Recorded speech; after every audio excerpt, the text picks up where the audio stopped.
Get this 11 to 1 weekdays on the Triple M network. Been a while, guys, since we had some... Been a while. He's gonna sing! Wow. Jeez, he's a singing, dancing fool. What is our favourite network on Australian TV at the moment? Rich, what is it? Well, I would say the Crime Investigations Network. Our favourite thing they have on Crime Investigation Network is Drunks in New Zealand. We're talking about Police 10-7, where you follow the cops around as they try and deal with unruly locals. This is our latest contender. Now, you've got to picture a bloke, Okay, I've got my eyes closed. possibly a Maori gentleman, Okay. in a shell suit, A tracksuit? and he's in a car Okay. that may not be his own. When Mike breaks the news that the car is stolen, he gets an unexpected reaction from Paul. Car ain't stolen. Well, it is, How do you know? because I've checked the engine block. I've just told you, okay? Nah. I've checked the engine up. Well, you know what? I had Now- another policeman go through now, the car. hey. He didn't say it was stolen. Paul, step off the road, all right? I don't want you getting hurt. Bullshit. You want me getting hurt, all right? No, I don't. Yes, you Now, do. no, I don't. Now, listen to me. I didn't know the car was stolen. Well, listen, Paul, the only way we're going to get the guy who stole the car is if you're prepared to tell me about the Knock him circumstances. off. Just well, say it, mate. Just say it. Don't run. Just say it. well, knocking off only implies that you know something about it being I'll stolen. tell you what. You charge me for stealing it. Go on. That's not what I want to do. I want to get to the bottom. Nah, you do. You want to lock me up for the night? Let's go. Come on. You think I'm scared of the cells, mate? Well, no, I don't. All my life in the cells. Hey, cut Where's that the language car? out. You want to lock me up? Come No. on. I've done nothing wrong. What he's done there is he's marched over to the cop's car, opened the back door, and just sat in the back and demanded that he be arrested. What I love is that in the American version of Cops, he would be tasered well and truly by now. So tasered. He would have taken nightsticks to the brain over and over again before he even started walking towards the car. So now he's sitting in the cop car, and let's pick up the action. Let's go. I never stole that car. Well, I'm not arresting you. Why not? Because I told you, at this stage, all I want to do is get a statement from you to try and determine possession of that Bought vehicle. that car from the Mangere Caravan Park. That is my car. Well, it's not. It's a stolen Okay, well, I'm car. going to grab all my gear. Well, you're not going to do that at the stage, eh? No, and it's what are you for going my Bible, that's all. Well, you can get your Bible, but the rest of the stuff you can get at a later date, all right? You might be law of the flesh, mate, but you don't know about law of the spirit. Now, there's one to try on the cops and they pull you over. Law of the what? Sorry, mate. Law of the flesh, that's your jurisdiction. Oh, yeah. I'm over here in the law of the spirit, so... Well, I can take as many cicadas as I want. So what he's done now is he's got out of the cop car and he's marched back to his own car, Good. which may be stolen, and then he's just decided he's not going to leave that car. With Paul getting more and more difficult to deal with, Mike decides it's time to make an arrest. I've asked you to refrain from using that language. Now you're under arrest for using obscene language, all right, in a public place. Come Hey, over that's here. nothing, that's nothing. Because you're under arrest. I'm Hey, going to Paul, get 10 years for listen that. to me. I'm going to Because get you- 10 years for that. because I'm you're- going to get 10 years for that. Let me finish, all right? Because Yeah. you're under arrest, I'm going to tell you now that you have the Hey, right to you know consult. what? I was under arrest anyway. All right, well, hold on. No, you weren't. Yes, I was. Hey, listen. Get the off Hop me. out of the car. Take me to the police Hop out of the car, Paul. Yeah. Please hop out of the car. Thank you. Since when did you Listen use to the me. word please? You have the right to consult with and instruct a lawyer without delay and in private. Yeah, I will too. Yeah. As soon as we get there. Hold on. You're not obliged to make a statement. What have I done wrong? Listen to me. What are you charging me for? I've just told you. You've been arrested for obscene language. Yeah. All right. Is that all? That All right. So come what? on. Is that two charges put now? Put your hands on the car. All right. Oh, you're heavy. And last but not least, Shoot me. Go on. last but not least, You can shoot you me. don't have to say anything. Go on. Anything you do say will be down Shoot and given me. in evidence. Shoot me. Do you understand those rights? KKK. All right. Put your hand behind your back. Paul later pleaded guilty to using obscene language and possession of cannabis. I see. I was wrong about the drunk part, clearly. So there it is. That's the kind of action that's unfolding over on cable on CI, the Crime Investigation Network. Just rename it the Drunks in New Zealand Network. Make us happy. How do you think they convicted him of obscene language? Do you think they had any evidence? So much beeping in the courtroom. Phony applause, if you would, Mr. Marsden, for Bob Franklin. Haven't seen him for almost a year. How are you, Bob? Very well, thank you. Hello, Anthony, Richard, Edward, Over to see Nicola. It'd be You a look- whole different show, wouldn't it, get this with Anthony and Edward? It would. Classy. I'll venture a far better one. And you would have to be Robert Franklin. Yes, I would. Yes. Do you have a middle name? Bob? Andrew. Andrew. That's a bit conventional, isn't it? What's your middle name? Robert, actually. Robert. Yeah, could have been Bob Cavalier. We should get together, Yeah, form some sort of club. pretty lovely. And I'm, of course, Marmaduke. No, Francis. I'm a Francis. I like to say that it's named after Francis Albert Sinatra, but I don't think it is. No, I don't know. Did you ever go with Frankie Martin? I can't pull off a Frankie. I'm not You need a certain amount of self-confidence to pull off a Frankie.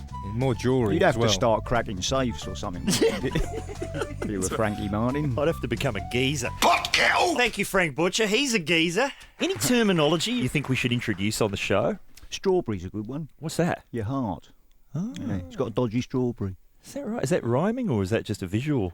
Strawberry tart, I believe. Oh, strawberry tart. But it's a nice visual as well, isn't it? Lovely, strawberry. And it makes open heart surgery sound lovely. It Just cutting does. up a little You'd be strawberry. queuing up for it, wouldn't you? With picture EastEnders. strawberry. Often people will just say apples and pears for no reason. What does that mean? Upstairs. Stairs. All right. Had a heart attack on the stairs. Had a strawberry attack on the apples and pears. It's talking like this for hours. Frankie Martin's gone down with a dodgy strawberry. Frankie. What have you been up to since we last saw you, Bob? Some kind of series you're in called The Librarians, and there's a lot of buzz, there's a lot of industry talk and heat. Yes, Librarians for the ABC coming out in October. Created by Ros Hammond and Robin Butler, written by Wayne Hope and Robin Butler. Wayne directed. When you look back at the Bob Franklin collection, this rogues gallery of characters, which do you think is your signature role? Oh, I know what you go for. What's that? You'd probably go Hardware Bob, wouldn't you? Hardware Bob in the Eric Banner show. Explain who Hardware Bob was. One of my favourites. Hardware Bob was a rather sad Welsh character who was famous for pointing at things. That's right, and he lived in a caravan under a bridge. Can't believe that show was cancelled. But he was... I think everything I've worked on has been cancelled. Are you like the Scarlet Letter of the TV industry? I believe I am. Well, can you get yourself a job on The Wedge, please, Bob? Help us out. Bob, we love a bit of old-style British comedy on this show. Do you remember this tune?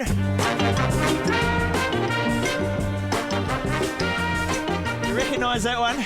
That's Man About the House. Of course it is. Richard O'Sullivan, a couple of dolly birds. That's right. One of them walking away from the camera, Sally Tomset, with her name supered over her own ass. Yes. She was in the very first Booty Bank, I believe. What kind of comedy influenced you when you were... I tell you what I loved on that show, Larry the Lodger. Who was that? Remember Larry lived upstairs? Hang on, there was George and Mildred upstairs. No, they were downstairs. Oh, Larry no. was upstairs. Who played him? I saw he popped up recently in something. It was I can't remember his name. And what was his go? Is he kind of like a nudge from Hey Dad kind of feel? Well, he was always telling Robin that he had to get out of the building because he had a couple of birds coming around. Oh, yeah. There was a show which we used to get in New Zealand. I don't think it was screened in Australia. You're the only person I've ever met who's heard of it. Oh, no, it's Selwyn Froggatt. Excellent show. How would you describe Bill that? Maynard. Bill Maynard from Darling Buds of May, and just constantly showing up at his local pub with a scheme or a scam or something dodgy that had fallen off a truck, prompting the phrase from the other bar patrons, "Oh no, it's Selwyn Froggatt!" That's all you needed back then. You just needed a line like that and you were away. They commissioned it on the basis of that. Wow! So Just the line. when you were at school, what part of the world did you go to school in, Bob? Like, I went to school in London and in Wales, in South Wales. right. Yeah. And so what were the shows that were on, the ones that you really look forward to getting home and seeing? And were there any that you weren't allowed to watch? Like, for example, Benny Hill. That was banned at our place. Oh no, Benny Hill was on constantly actually. Really? Citizen Smith, I Citizen used to Smith with Robert Lindsay. That's an obscure... What was that about? He was a communist in Tooting. He ran he was the head of the Tooting Popular Front, of which there were only 4 members. There you go. He was recently in Extras. He was the actor who went to the hospital with the sick kid he was to try yes, I know. and Yes. suck up to him. That's right. Ahead of Ricky Gervais. And were there any that influenced you where you just saw that and you went, bang, comedy, that's for me? Well, I started out, I think, it was horror It was horror that got me interested Horror, in the Hammer horrors? the Hammer horrors, and the books of people like James Herbert. Yeah. And you've written a bit of horror. I found a short story written by you on the internet on some site based in West Australia. that's right. Yeah. Gave me the creeps. Yeah. Good. Are you? Do you It'd be a contribute? shame if it didn't. Did you tell me you had like horror short stories published in Canada? Is that true? Oh, in a Canadian magazine. Wow. Yeah. Okay. And, I think I've got something coming out in an anthology that's supposed to be coming out next year. What about a series where you sit in an armchair, Roald Dahl style, Elvira style. or Yes, I'm with you so far. Deadly Earnest style, just presenting horrifying scenarios? I don't know whether you would have been in Australia at the time a show called The Evil Touch went out. Did you ever see that? No, but I have heard of that. Yeah. Anthony Quayle, heard about it, yeah. the actor Anthony Quayle, standing in a whole lot of smoke Oh. and saying, "There's a touch of evil in all of us," and then disappearing into the smoke. And then what? And then Turns out his house is on fire. and he's just ambling to the door in an orderly manner. And then they would go to a terrifying story involving an Australian actor. The one I remember is Jack Thompson being walled up behind a fireplace by his vengeful mother-in-law, that kind of thing. Dear. I mean, I know Brian Brown's having a crack at it with Twisted Tales. Yeah, well, I mean, we all chipped in scripts for that, didn't we? And That's true. None of them got anywhere. And You sent what every comedian I know sent in a script to Twisted Tales 2, and I have to say I'm very proud of myself. I got into the final 2,000. Not bad. Take that, final 3,000 losers. Actually, you described yours to me, bizarrely, at Paul Hester's funeral, and it was pretty creepy. Yeah, you needed cheering up. I think maybe you and me, I tell you who wrote a really good one, was Michael Ward, comes on this show. What about if the three of us got our scripts, shot them real low budget, and put them out as a new kind of trilogy of terror? I'm in for it. Do you remember Trilogy of Terror Yes. with Karen Black? Yes. That went out in the UK? Yes. What do you remember about it? Not much. The last one, the one with the little voodoo doll. Oh, hang on. And he's wearing a necklace. And don't let the necklace fall off. Why? There'll be trouble. Necklace falls off, comes alive, chases Karen Black around her apartment, locks him in a suitcase. That doesn't work. Got a nail file. Saw. Here he's coming at you now. He's got a acetylene torch. But what can a necklace do except for accessorise? I mean, really? There are people driving who I'm sure are going, yes, I know what he's talking about. He's not mental. Hang on, was the necklace a little person? No, it was just a little amulet. An amulet was having a go at me. I want to fancy my chances. Freddy Krueger, knives on the hands. I'm worried about that. I'm confusing Trilogy of Terror with Asylum. Oh, Asylum. That was a hammer, was it? No, I don't think so. That Hammer was Stop. 4 stories in one. Donald Pleasance, perhaps? Pleasance was probably in there. What was it about? He'd Donald generally turn up even if he wasn't in the cast. Yeah, he'd turn up just to say this line, "I'll gag to die!" Oh, is he one of those guys? Donald Pleasance is the classic guy who takes a whole lifeboat for himself. I'll gag to die! Wow, horror. So, and I have to say, Bob, of everyone I know in comedy, you are the person with the most great scripts under the bed that you can't get made. Can't get any of them. Mate. What was that one you wrote for kids? You wrote a kids movie. I thought that was fantastic. Wouldn't have thought it. Oh yeah, that's over in the UK at the moment, but that's all going nowhere. You just sent it over there? Just send it over Dear- there. No one didn't send it to anyone in particular. Just posted it at random. Dear UK. Just put the UK on the Yeah, envelope. exactly. Bob has written a movie script, which he won't want to describe on air, but he gave it to me and he said, "This is my new script idea. Please don't tell anyone because someone will steal it." It is the most bizarre. No one in a million years would steal this idea. You don't want to say what it is, do you, Bob? No, it's still dangerous. One day we will reveal it. It is. If I was to say to you, I've written a script where every single word in the script begins with the letter F. Okay. And that's all it is. Yep. And everyone's, jumping around on pogo sticks for the entire movie. Don't tell anyone because they'll steal it. It's like that. One day that'll get made. And There goes the second script. 99. Now, somebody has sent me in something about that. I think that song 99. Oh, the last one? Yeah, who's it by? Toto, I think. It's not by... Oh, don't. Don't let him. Please. Where are they hiding? That's the thing. If you can find where they're hiding, then they can't jump out and start playing it. Have they still got more friends than you on MySpace? They're killing me. How did Toto have so many friends? No, the real question is, how did Toto get new friends? Who's hearing Africa and going, wait a second, who is that? Toto. I wonder if they got a MySpace. So if you go I wonder if we could be digitally friends. If you the friends, is it just REO Speedwagon, Journey, Yeah. Styx, The thing is, Asia? all these bands have broken up, so now individually all of those members are part of there as well. Like you said, Shawadi Wadi's got close to 60 or 70 members these days, and they're all friends with them. Bob Franklin is a huge fan of Shawadi Wadi. That's Shawadi Wadi. He insists that they had 19 members at the height of their popularity. He said there were people standing on one end who didn't know the names of the people standing on the other end. Shawadi Wadi, look them up on YouTube. Look at this, Tone. All of our emailers seem to use fake names, right? Now, this was a letter in the Adelaide Advertiser Yes. about football. It's great. Local football is a state tradition. It's part of the Adelaide culture. Sent in by Phil Minge. Now, do you think Phil is taking a lead out of our listeners' books and giving them a fake name just to try and get some filth in the paper? Well, I hope he is, because if he isn't, you've just insulted him on national radio.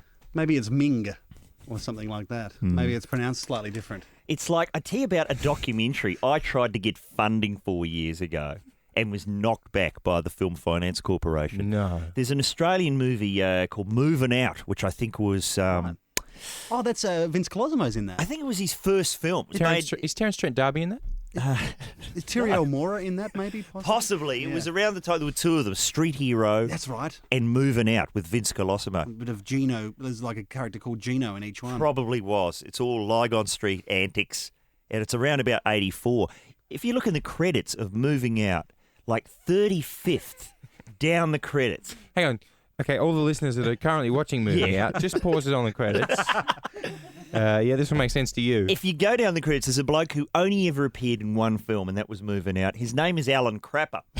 I thought, wouldn't it be great to do a documentary called The Alan Crapper Story? Yes. And track down what happened to Alan Crapper. Yes, it would be. Look it up on the internet. So what did they go for instead? Sort of Oh, I don't know. deaths in custody, some nonsense no one cares about? Glamorous heroin addicts in love. No, always. How it works. We have a quota on glamorous heroin addicts in love films in this country. Be one per film. But just getting back to our friends Toto. Oh, stop it! Get him out. The song 99 by Toto was actually written about Barbara Feldon's character 99 on Get Smart. So, wow. What a fitting tribute. Yeah. Geez, imagine that. Your life's work and it's a song by Toto that wraps it up. Jeez, that's got to hurt. I hope the Venga Boys pay tribute to me one day. Oh, wow.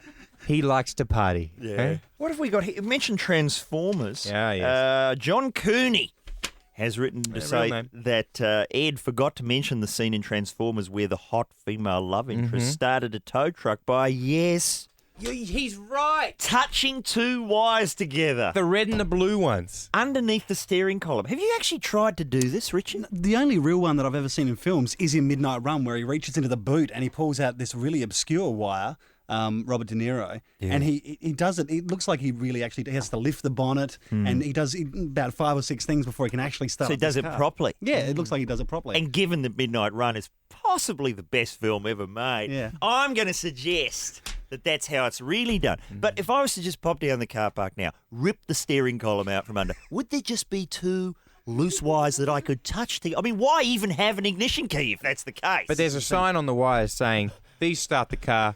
Please do not steal." Smiley face. Josh Lawson is with us today. Have you seen the trailer for Meat Pie? There's 3 of us. He's seen the whole film. I've seen that. Have you, Josh? Yeah, I have. Because Ed had a copy of it and lost it. He will never show you. Mysteriously lost it. Yeah. Because none of us have got to see the whole thing. Is Ed right when he says that the graphic trailer is just the tip of the iceberg? Oh, without question, you only scratch the surface. What- You what- only lift off a little bit of the pastry. What's the scene that people will be talking about, do you think, aside from the meat mincer scene? The meat mincer scene. Well, that's the scene that springs to mind. I mean, Yeah, it's Field of Steel. any scene. I think any scene with what's his name? Punchy Joe. What's his name? Johnny Boxer. Johnny Boxer. Palooka Joe. I don't know. Any scene with him, he is just outstanding. From Punchy Joe. But what is the scene that you think, aside from the meat mincer scene, Ed should be putting on his show reel?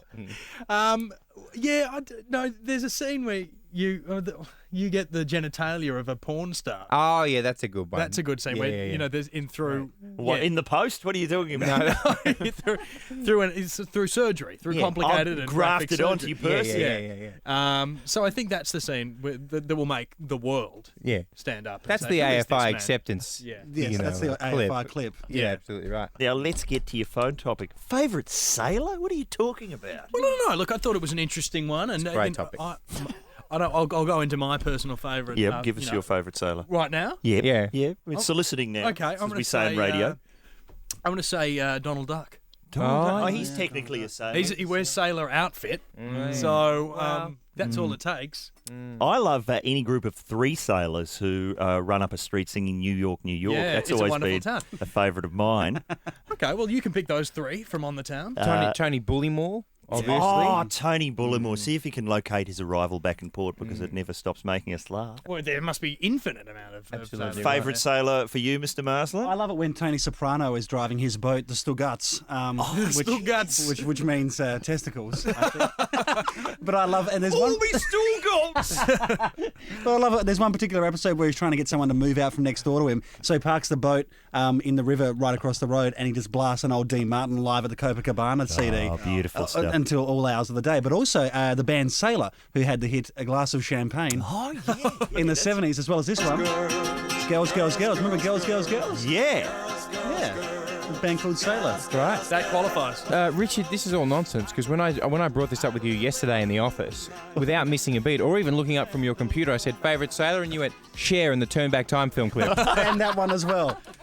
Have you got Tony Bullimore there? Let's hear him arrive in port. An abrupt end for Tony Bullimore's Indian Ocean crossing in Albany this morning.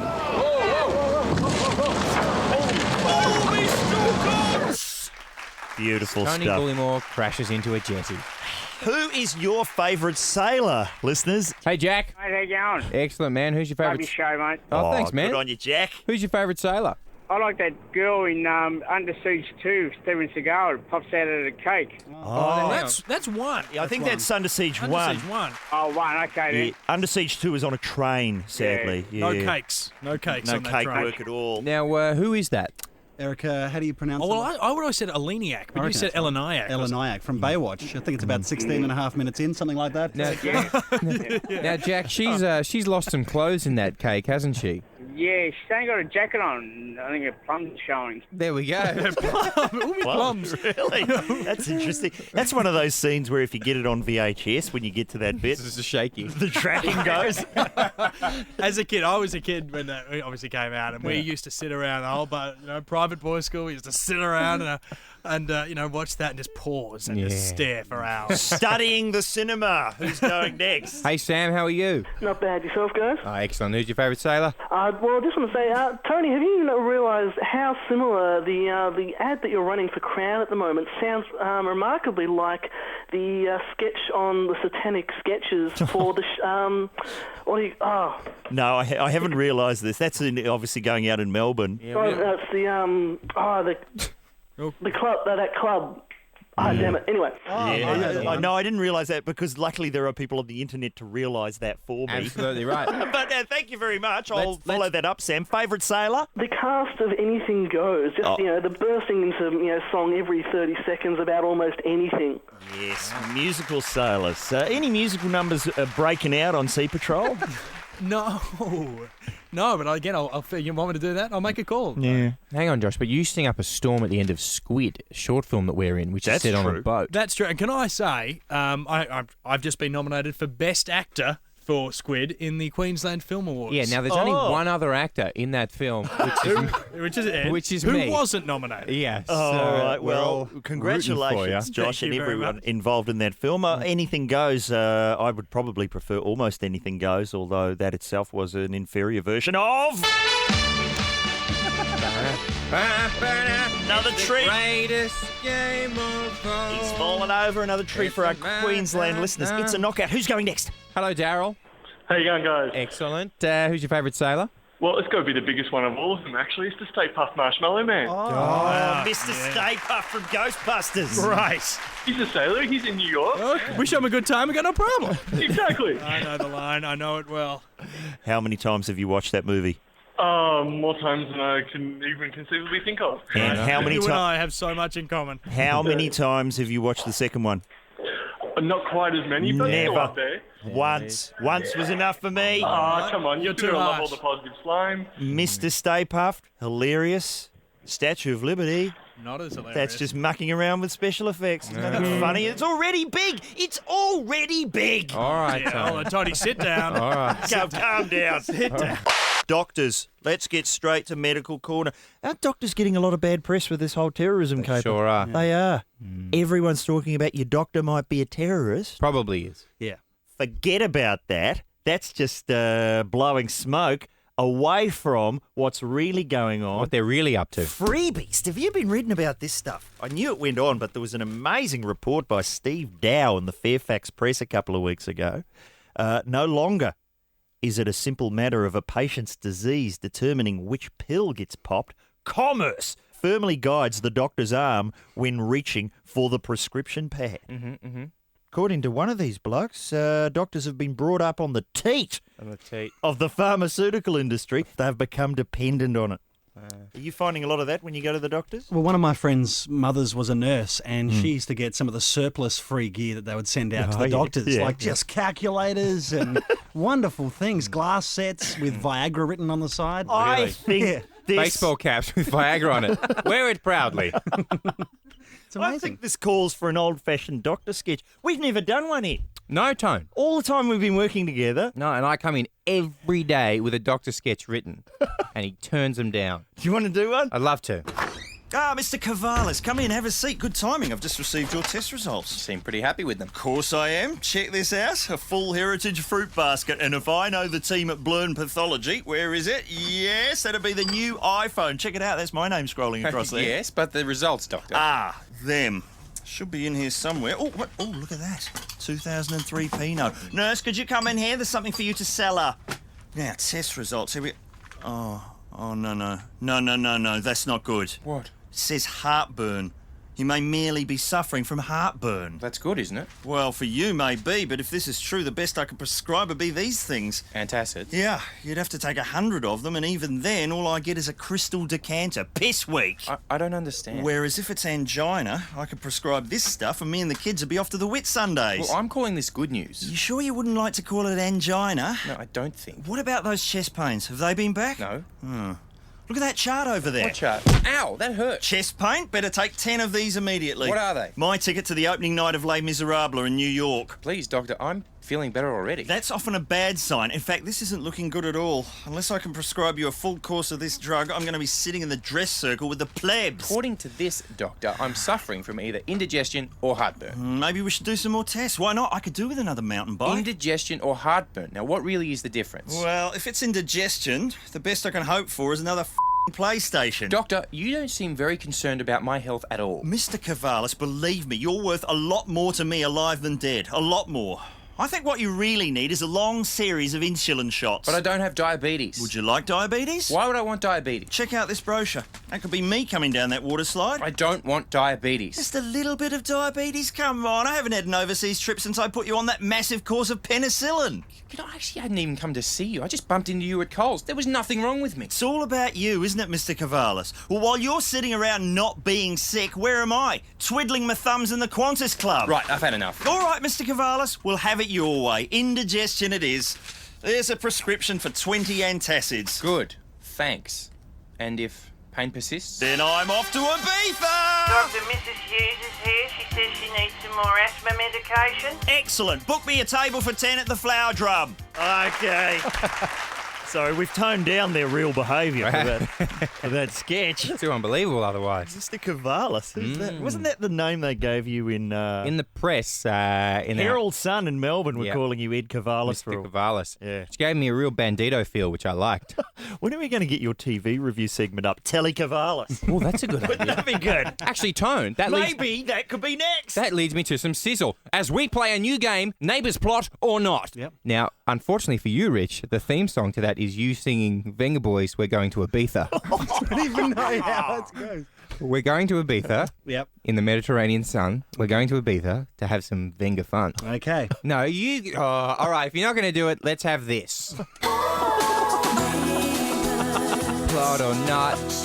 There for one. Plot or not. Plot or not. See what I mean? Right, cut it. Okay. Ready? Who wants to go first? I'll go first. Come on. All right then, Mutton. Rosie and Fraser's Bucks and Hens nights. Fraser gives his wife to be a tell-all present. Oh, that's surely got to be real neighbours. Neighbours. Hate to say it. You know how I knew? How? I could see you reading it out of the TV feed.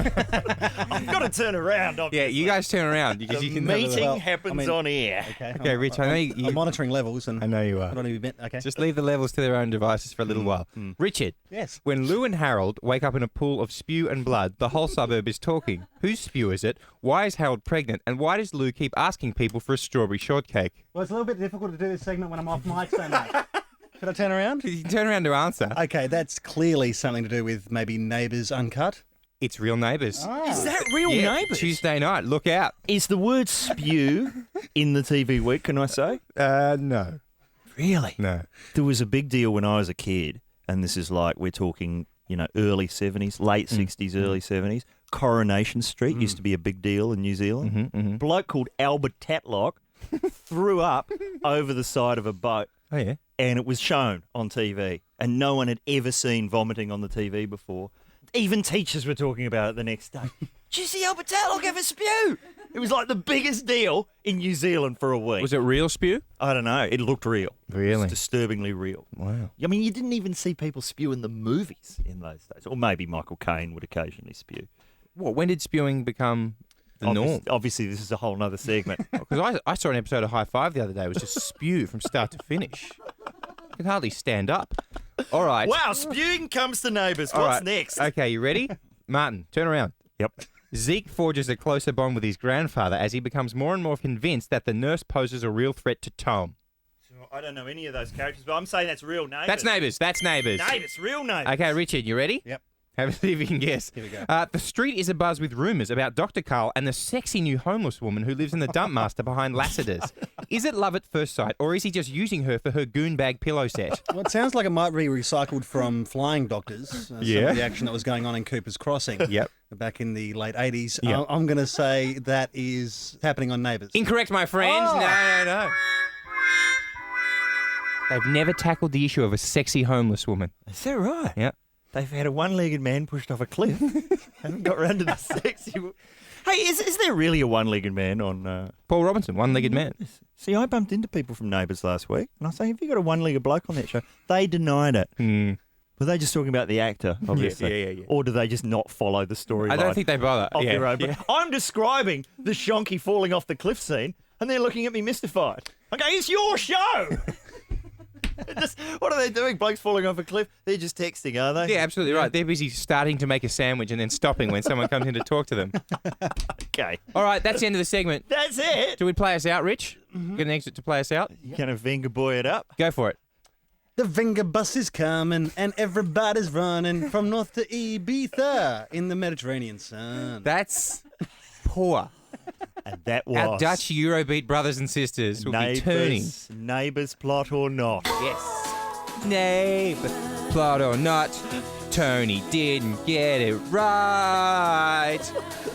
Are we still on air? Richard was cheating by looking at what I was reading. This isn't going to air, is it, Nicky? There's a proper song going to air right now, isn't it? They wouldn't be broadcasting this, I hope. Sad news today from the world of music. Saxophone player Boots Randolph has died at the age of 80, and you're probably wondering, Yeah, who's Boots Randolph? what was his big hit? Well, it was this one.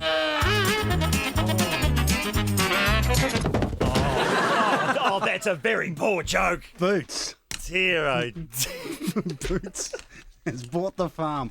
That's very sad. Thank you, Matt. Wow. See, that's the trouble. You can't sound solemn if you got the, it's like, yes, and so we salute the legacy of the great Boots Randolph. I'd like to think that it'll be playing when the coffin is carried from the church. I like to think that there'd just be a very slow, very somber, very meaningful chase. As an old man chases a buxom wench. Now, for today's talk, Tears in the eyes. today's Talkback Mountain, Prelude to a fart. Yeah. So now what we want people to do is call up. Yeah. Because at my house, you're not allowed to cut one without an inventive introduction for it. The idea is to try and trick people into thinking that's not what's going to happen. I.e., this can of tuna. Oh, geez, this can of tuna is hard to open. Hey? Outstanding. And you're away. Now, in case people think it's a bit too juvenile for an adult radio program such as this, I have to say, there aren't too many fart jokes here at Get This. No. There was that one with the Prime Minister at the press conference. Yes. And I think there was some unnecessary farting once in a sketch about The Biggest Loser. That's true. But we don't really get through them. No. So, now, what we don't want is... Yes, now this is very true. The post-fart witticism, as exemplified by Rodney Dangerfield. Oh, somebody stepping a duck? Now, Fox Trotsky has sent us in a whole bunch of them from Viz Comics. Okay. They're full of them. So can you just run me off some farts just off the top of your head there? Okay. Oh, that's working. Now try your lights. Keep trying, mate. We'll find you. These are from Viz, I should say. We haven't written these ourselves. You got another one? Oh, you'll have to buy that now. You've ripped it. He's doing horse. You see, they're great for afterwards. What are these fart noises? They're interpretive. You're going to have to do them live. Well, I did all the farts for bar jars. Farts, I'll point out. Absolutely right. There's an example right there. That's really good at them. So what you're looking for is something to precede that line. Yes. So I had an uncle who'd give us, here's one you haven't heard. That was his favourite. The trouble was we had heard it, usually about 3 minutes earlier. Move away from the barbecue before you do that, Uncle Les. Can you give me another example there, please? Yeah, absolutely right. Does anyone know how to work this door? That's got it. You got one, Rich? You know what? I don't come from a farting family. There we are. That's the one. From a farting family. Yeah. Well, I'm sure we do. We come from one of the great farting families of South Australia. The finest farting family in the Barossa region. We've been farting in the Barossa for 300 years, and you're not going to stop it. We're nouveau fart. Yeah. And I guess this fine segment, Prelude to a Fart, is being positioned as a tribute to the late Boots Randolph, composer of this tune. There he goes. Into the sunset. Chasing the ladies in the afterlife. Yes, you never know what will play next at Triple M. See, there's an example of one. A new one by Ultravox. All right. Call us with your Prelude to a Fart. Give us one more example of one you used around at the Dude Ranch. Okay, around the Dude Ranch. Geez, the Xbox won't turn on. And someone from sales, who brought this in? Fee from sales. Hello, Fee. Has brought in this remote-controlled Sir Farts-a-Lot. Just hit the remote and there you go.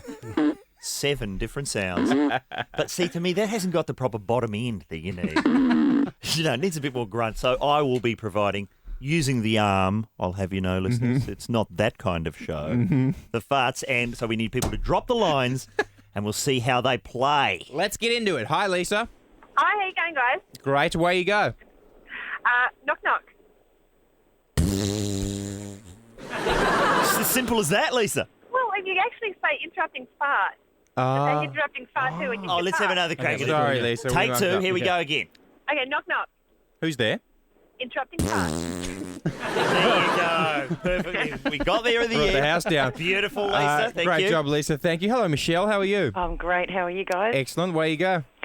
Does anyone smell petrol?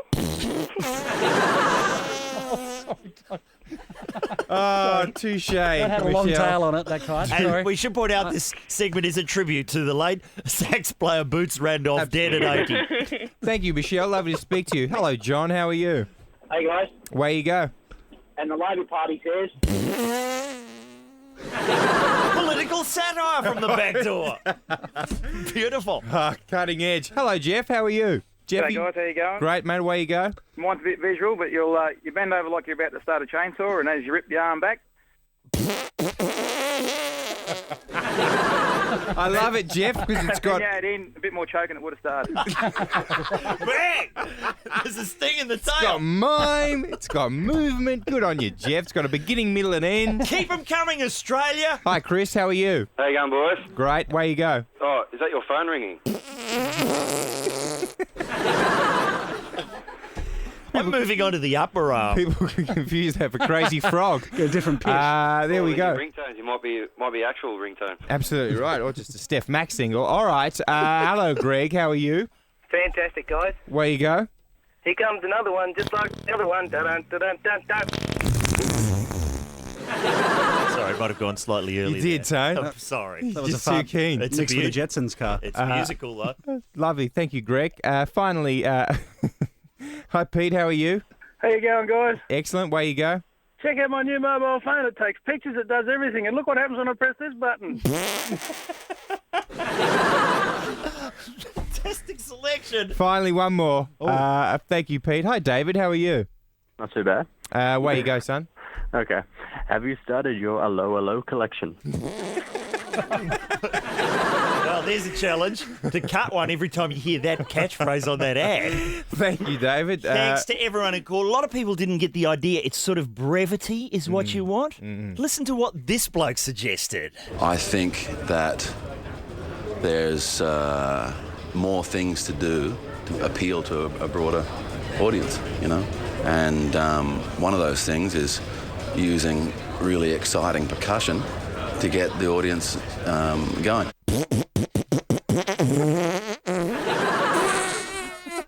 He's an ideas man, that crow.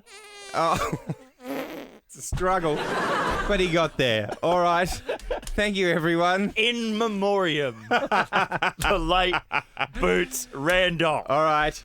Get this, it's blown out to 2 hours, 11 to 1 weekdays on the Triple M network.